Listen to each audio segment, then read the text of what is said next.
Hola, ¿qué tal? Hace mucho tiempo que quiero hacer un vídeo hablando sobre este videojuego. He visto que más gente ha creado contenido para YouTube hablando sobre él y eso me hace muy feliz, ya que es mi juego favorito. Y fue un título que revolucionó la comunidad de jugadores de PC y algunos de consolas, y no digo de muchos porque no todos los usuarios de consolas lo conocían. Hoy os voy a contar la historia de un videojuego que marcó un antes y un después, un título que revolucionó la industria. Hoy os voy a hablar de Crysis.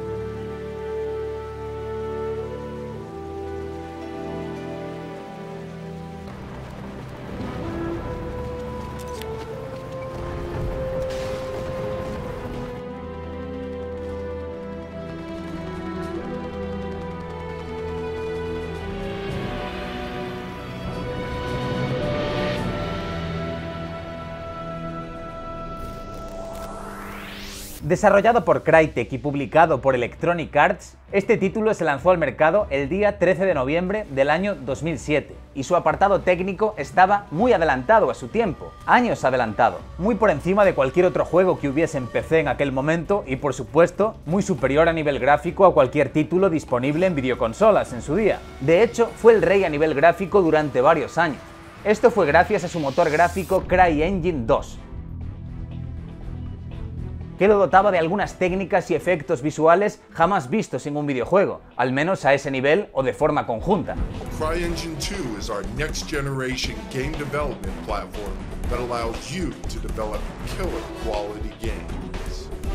Tales como el ciclo día y noche dinámico, sombras suaves dinámicas, la increíble distancia de dibujado, cómo los personajes se adaptaban al terreno, el increíble realismo del océano y mucho más. Todos querían probar esa maravilla de la tecnología, pero había un problema.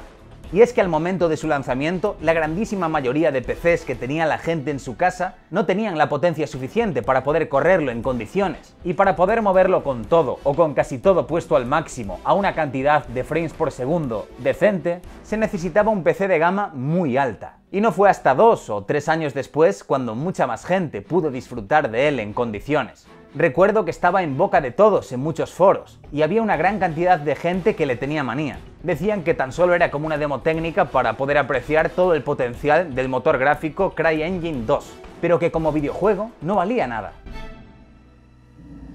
Siempre pensé que las personas que decían esto no habían jugado el videojuego o que simplemente tenían un PC que no era capaz de correr ese título, algo que era muy normal por aquel entonces. Y por eso decían este tipo de cosas, porque Crysis no era solo gráficos, Crysis era mucho más.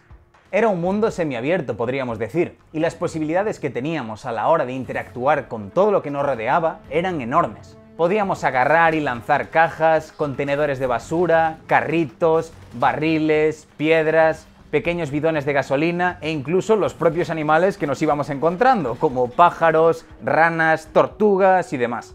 Podíamos hacer caer troncos apilados aplastando así a los norcoreanos.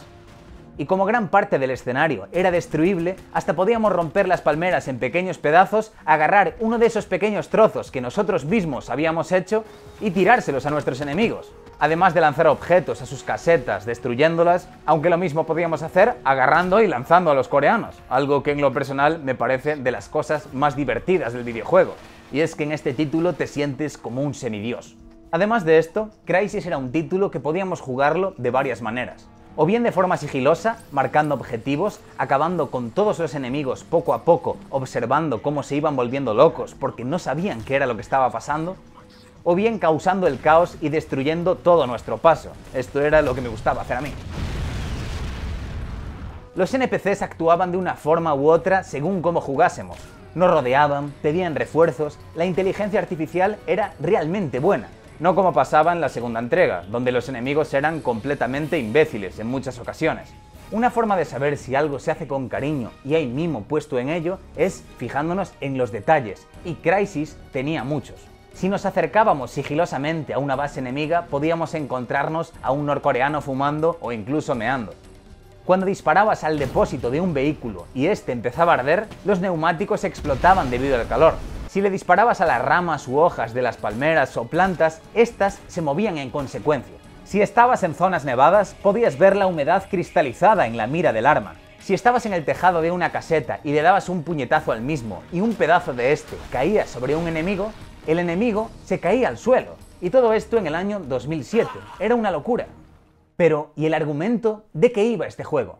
Este es uno de los apartados más criticados y no sé muy bien por qué. Sí que es cierto que no es la historia más apasionante ni original de todos los tiempos, pero de ahí a ser lo mala que dicen algunos que es, hay un trecho bastante grande. El juego nos traslada al año 2020. Las fuerzas norcoreanas dirigidas por Ri Chang-kyong toman el control de las islas Lis-Han, y un equipo de arqueólogos civiles estadounidenses, dirigidos por el Dr. Rosenthal, envían una llamada de socorro indicando que los norcoreanos han tomado la isla y que han descubierto algo que podría cambiar el mundo. Por lo que el equipo Raptor es enviado a las islas. En medio de este equipo estás tú, el soldado Nomad. Hola, Nomad. Veo que sigues con nosotros, ¿eh? Uno de los atractivos principales de este juego es que los integrantes de este equipo cuentan con un traje especial llamado nanotraje, que luego ya os explicaré qué es. Por cierto, dentro del equipo Raptor, digamos que el jefe era Prophet. Muchos lo conoceréis de entregas posteriores. Sigamos. El título comienza explicándonos todo esto, y en el momento en el que saltamos de la nave, algo nos golpea impidiéndonos abrir el paracaídas. No mucho después nos enteraremos de que hay presencia alienígena, y lo que había impactado con nosotros era precisamente eso, un alien. ¡He perdido el paracaídas! ¡Mi maldito paracaídas no está! ¡No tengo suministros ni reservas! Manteneos juntos, chicos. Estáis sobre agua. El traje absorberá su energía crítica. La campaña, digamos que se dividía en dos partes. En la primera estábamos en busca de los arqueólogos de Estados Unidos, íbamos atacando las bases coreanas y mientras tanto se producían ciertos altercados con los alienígenas, en los cuales no teníamos una acción directa. Después, en la segunda parte, ya todo se descontrola y tenemos una guerra directa con dichos alienígenas. Evidentemente podría explicaros muchas más cosas, pero tampoco os quiero spoilear todo el juego. Es el momento de explicaros qué nos ofrece ese traje con nanotecnología del que disponemos. Nos dota de capacidades sobrehumanas, posee 4 modos. El modo blindaje, que nos brinda de cierta protección contra las balas y explosivos. El modo fuerza, que nos permite hacer cosas como dar grandes saltos, lanzar objetos pesados a gran distancia, mandar a los norcoreanos hasta Corea del Sur de una sola hostia, o romper palmeras a puñetazos. El modo camuflaje, que nos hace invisibles y nos permite pasar desapercibidos, y también nos da la posibilidad de causar un verdadero terror en las bases enemigas. Y el modo velocidad, que nos permitía escapar en momentos de peligro y nos permite hacer cosas súper divertidas. Podías ir corriendo a toda velocidad hacia un enemigo y hacerle un placaje que ni el mejor jugador de rugby. Molaba porque después de salir 3 metros disparado, el enemigo se volvía a levantar y podías hacerle placajes hasta el infinito. Sentías como que le estabas metiendo el vacile de su vida. O es que a lo mejor era un poco psicópata, pero como en los videojuegos eso es legal, pues yo lo pasaba bien. Eso sí, solo podíamos tener activado uno de estos modos al mismo tiempo, y teníamos que estar pendientes del nivel de energía del traje, el cual se agotaba, por lo que el saber usar bien estos modos era clave. Si os lo preguntáis, la energía del traje se recargaba sola, pero según el modo se agotaba o no podía recargarse en según qué acciones. Por último, podíamos hacer algo que se elegía como un modo del traje, pero realmente no lo era. Estoy hablando de la posibilidad de modificar nuestras armas a tiempo real. Podíamos tener un AK-47 con mira de francotirador. Había un máximo de 4 miras, las cuales estaban disponibles a medida que encontrabas un arma que disponía de dicho accesorio. Si por ejemplo encontrabas un rifle de francotirador, pues podías ponerle esa mira a una escopeta si querías, aunque no tuviese mucho sentido, pero por poder podías hacerlo. Pero además también había munición incendiaria, dispositivo de lanzagranadas, el cual me volvía loco, me encantaba destruirlo todo con él. Podíamos agregarle un dispositivo de tranquilizantes para dormir a los enemigos y sí, se volvían a levantar al cabo de un tiempo, por supuesto. Había punteros láser y no sé si me olvido de algo, pero si os preguntáis si había variedad en cuanto a armas, pues teníamos pistola o pistolas dobles, AK-47 y SCAR, escopeta, lanzamisiles, ametralladora, rifle de francotirador, minas, todo tipo de granadas, explosivos C4, Claymore, minigun. Podíamos usar las torretas que nos encontrábamos en las bases enemigas o en los vehículos, y armas loquísimas como un rifle Gauss ¿Ametralladoras alienígenas? ¿O un arma nuclear?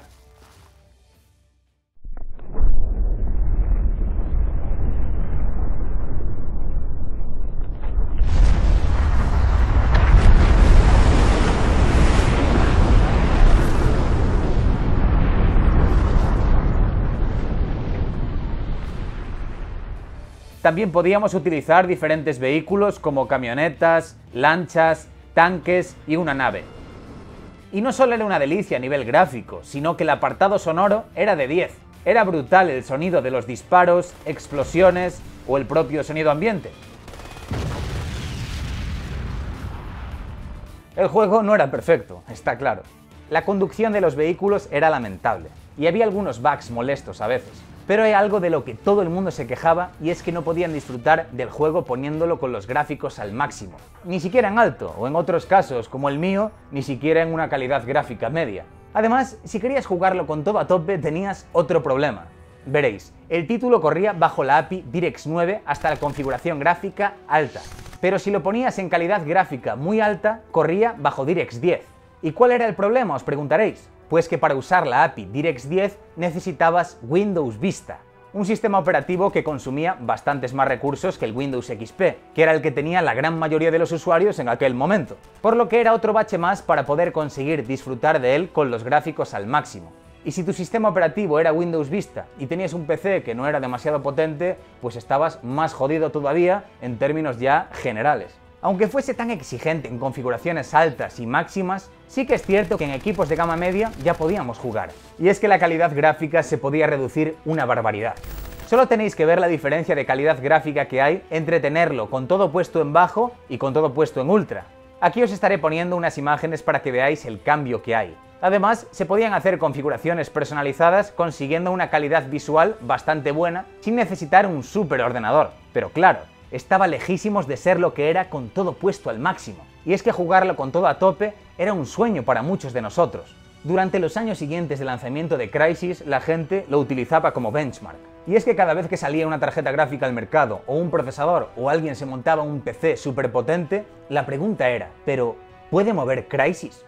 Y a ver, si un PC podía moverlo con todo puesto al máximo a 30 FPS estables, ya estaba, objetivo cumplido, porque jugarlo a 60 FPS estables era imposible. Y encima la gente no jugaba en resoluciones 1920x1080.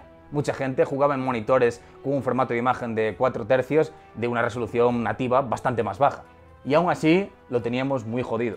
Internet se llenó de vídeos de gente probando el videojuego con su ordenador, mostrando a qué calidad jugaba y a cuántos FPS le corría. Yo me pasaba horas viendo estos vídeos, soñando con poder tener un PC capaz de correr Crysis a una configuración gráfica alta al menos. Y lo conseguí 3 años después con mi tarjeta gráfica ATI Radeon HD 5770, mi procesador Intel 2 Core Quad Q6600 y mis 4 GB de RAM, que a saber a qué frecuencia trabajaban, ya no me acuerdo. Y madre de Dios, eso era un espectáculo a nivel visual y jugable impresionante. Pero el juego en sí y todo lo que os acabo de contar solo era la base de lo que significó Crysis para muchos, ya que la comunidad empezó a hacer un montón de vídeos explotando cientos e incluso miles de barriles de gasolina y vehículos. Estos vídeos los hacían utilizando el editor del videojuego, que podíamos encontrar en los archivos de instalación del título. Esto nos daba un montón de posibilidades. Después empezaron a aparecer mods. Algunos nos permitían mejorar la calidad gráfica, otros agregaban skins para las armas o incluso añadían algunas nuevas. Había otros que eran nuevas misiones, algunos incluso nos adentraban en el mundo de Predator. Había de todo.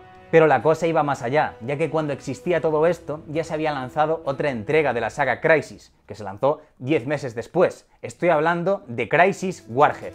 Contaba la misma historia de la primera entrega, pero la vivíamos desde la perspectiva de otro integrante del equipo Raptor. Esta vez nos poníamos en la piel del soldado Psycho. Este título contaba con una acción más vertiginosa, algunas armas nuevas, como esas 2 ametralladoras de mano y aquel dispositivo de lanzagranadas, también había nuevos alienígenas y también tenía algunas mejoras a nivel técnico. Por ejemplo, las explosiones de los vehículos eran más realistas, tenían unos efectos de destellos de luz y fuego brutales, superando al primero por bastante. Además, implementaron nuevos efectos de sonido bastante impresionantes. Cuando te comprabas este título, dentro de la caja venían 2 DVDs. Uno era del Crysis Warhead y el otro era del Crysis Wars. Esto era la parte online del videojuego. Si bien es cierto que la primera entrega contaba con un modo multijugador, este era mucho más limitado que el del Crisis Wars.